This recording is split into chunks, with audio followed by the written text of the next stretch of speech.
Hello friends, what is up? My name is Kay and welcome back to your live feed recaps. We are only halfway done with week 5 in the Big Brother house and there's already so much plotting and scheming going on this week. The leftovers are starting to crumble. Otev is back with a vengeance. There's so much to talk about, so let's get into it. So when we last left off, Michael was crowned the new HOH and his main target of the week was Daniel.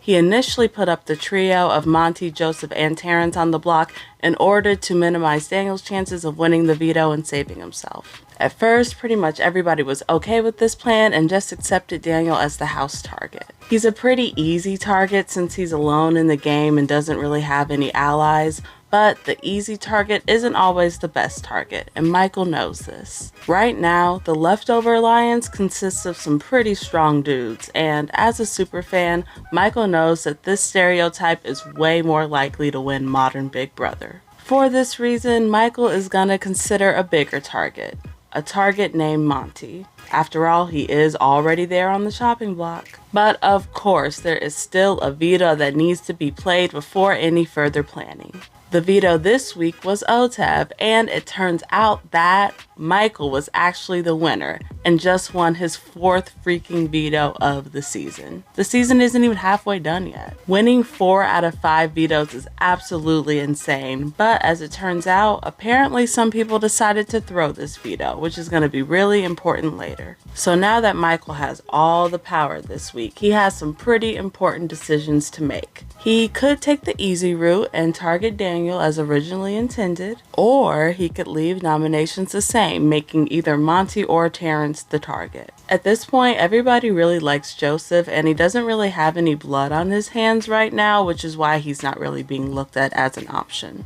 The leftovers have to fall eventually. It's really unlikely that they're all going to make it to the final 7 together. And I personally think that it's actually 1 week too early for the leftovers to break up, especially with the Festy Bestie twist ending soon. But all of the non-leftovers are totally okay with Monte leaving this week, and some of the leftovers are even okay with this as well, mainly Brittany and Kyle. For the hottest of seconds, it looked like it was going to be a real possibility of Monte getting evicted this week, but that plan isn't going to last for too long. Remember earlier when I said that somebody had threw the last veto?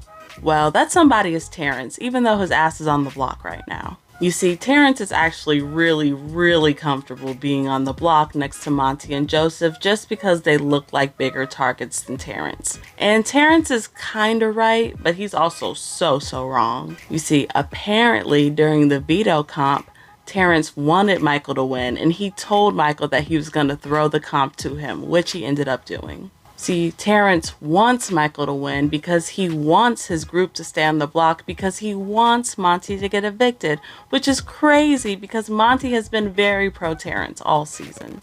But hey, we all know that Terrance is on his own side and nobody else's, okay? The fact that Terrance threw the comp and is so confident in his votes is really gonna set off some red flags for Michael. Yeah. And you would feel comfortable enough?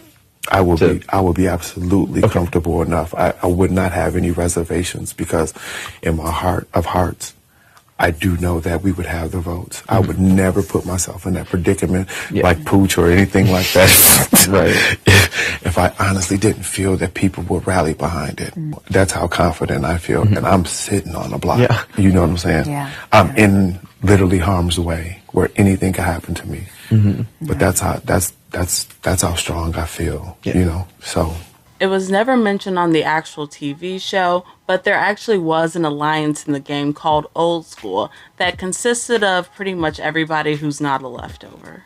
In fact, this alliance was a main reason why the leftovers were even formed in the first place. It's not a secret anymore, pretty much everybody knows about the existence of this alliance now, but after Ameerah and Nicole were evicted, it was thought to be dismantled. After the veto, both Jasmine and Terrance pretty much confirmed to Michael that Old School is still alive and kicking when they name all the members as a solid voting block. It's like, I'm trying to think who would be for, like, who would I know for sure would do it? Oh, well, I will. All it takes is, so. And I think I'm Alyssa sure will. Daniel would if I made a Hell deal. yeah. Like, I'm assuming after. Probably. Hell yeah. You said Alyssa probably would?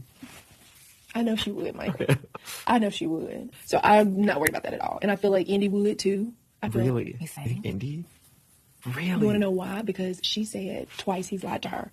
Now Michael knows that that group is a solid 5, and their goal is to chip away at the leftovers one by one. Even though Michael kind of wanted to target Monte himself, the existence of this old school alliance is actually a much bigger threat to his game. If Michael backstabs Monte, then the leftovers break up. If the leftovers break up, that means Michael is even more vulnerable, and now he has enemies on both sides. And here I am. I even have a shot lined up ready to take. And I don't think I'm going to. Well, I mean, I know I'm not going to. It just doesn't make sense to flip right now. I'm not going to throw away this alliance for an alliance I would be very clearly on the bottom of, even if there are weaker competitors on that side. Michael and Brittany are gonna go spread the news of this other alliance to the rest of the leftovers. They tell them that there is officially another side of the house and they are coming for them hard. Wait, that sounded nasty. Not like that. Y'all know what I meant. Michael knows that it's too early for the leftovers to dismantle, and that's why he decides to switch up on his plan and to actually go ahead and backdoor Daniel as originally intended. So after all of that, we are right back where we started for the week. What I find absolutely hilarious about this whole thing is that right now Michael is still leading that other side on. They still think Monte is the target for this week. And Daniel is super ecstatic right now because he does not know that he's supposed to be put up as a replacement. That means that when Daniel gets put on the block, it'll be yet another blind side orchestrated by the leftovers. I don't really eat McDonald's, but I'm loving it, okay? I mean, this week has just been a full 360. All this plotting and scheming just to end back right where we started. But hey, that's the game. So of course I'm interested to know, what do you all think of the antics this week? Do you think it was a good idea to target Monte, or do you think this will come back to bite Michael? Let me know in the comments below. I just love that even when a week seems like it's going to be so easy and so straightforward, we still get so much drama to talk about in this damn season. It's been great. Of course, if there's any other big news, I will give you all an update, but until then, I'll talk to you later. Bye!